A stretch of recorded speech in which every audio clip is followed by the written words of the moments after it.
The vivid but melancholy terrain between sleep and wakefulness, bold palettes, lone figures wandering through moody, imaginary landscapes.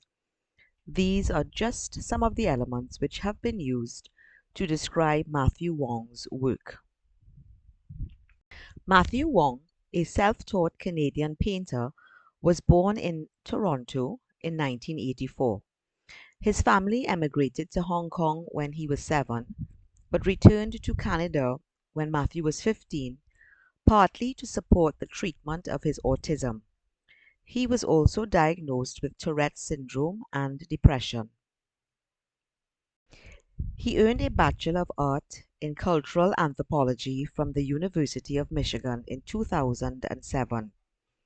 He then returned to Hong Kong and held several desk jobs before enrolling at the School of Creative Media at the City University of Hong Kong, where he earned a Master's of Fine Art in Photography in 2013. Wong dabbled a bit in photography, poetry, and Chinese scroll painting, but dissatisfied with photography, he began drawing with, in his words, a cheap sketch pad and a bottle of ink, and made a mess every day in my bathroom.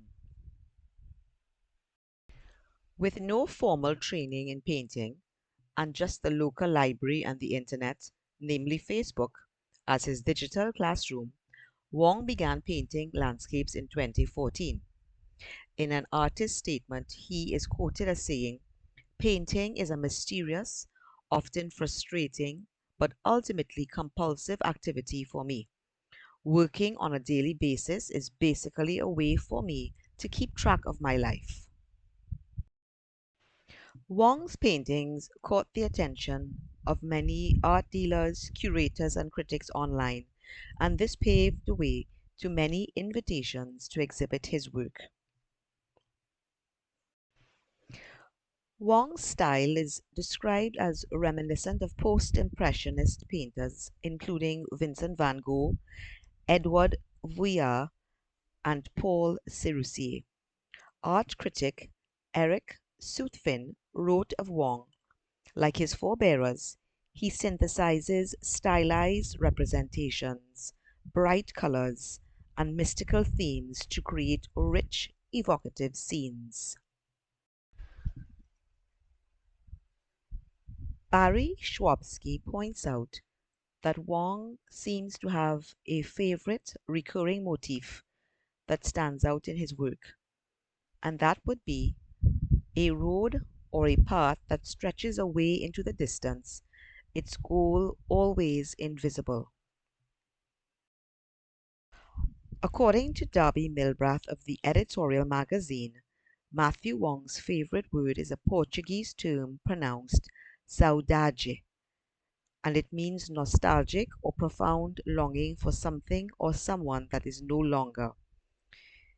He explained that this word is the unexplained feeling I have often and try to achieve in my own paintings.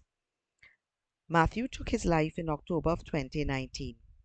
He was a voracious painter and created more than 1,000 paintings before his death in 2019.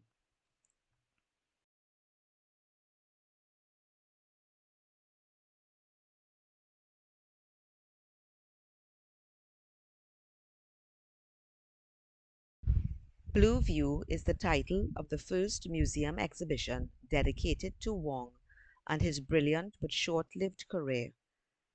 It was organized by Julian Cox and was alongside Picasso's Blue Period paintings at the Art Gallery of Ontario in Toronto. More than 40 paintings from Matthew Wong's Blue series, which he made between 2017 and 2019, were on exhibition. Viewers were able to step into a world of imaginary nocturnal landscapes, brooding interiors, and vibrant still life compositions.